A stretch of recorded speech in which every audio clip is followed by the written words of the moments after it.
Hello and welcome to lesson number 6, the nuts and bolts of modifying information. Hello again.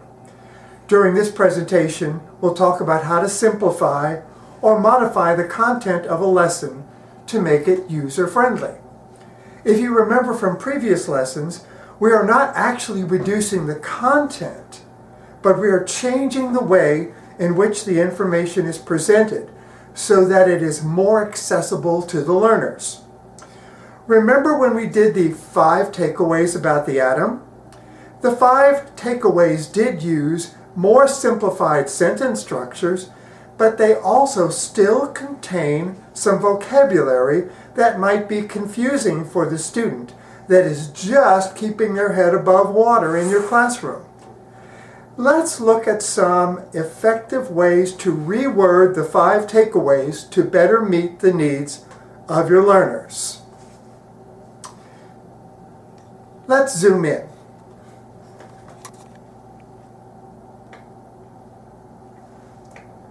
Take some time to notice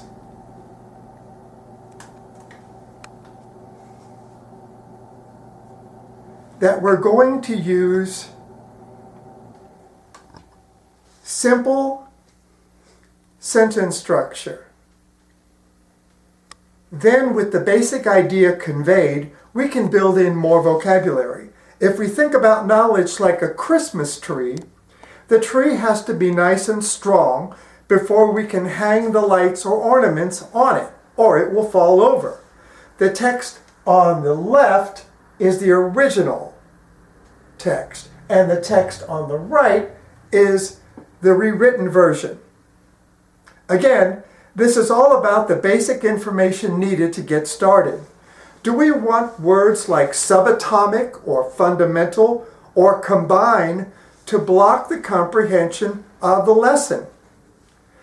Let's try another one with an excerpt from Shakespeare, Romeo and Juliet.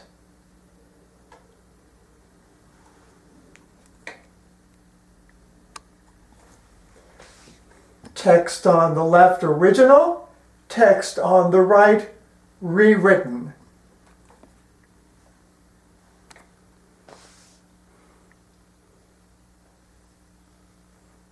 Here's one from World Geography. Text on the left original from the 5 takeaways, text on the right rewritten with the big ideas included. Okay, let's zoom out.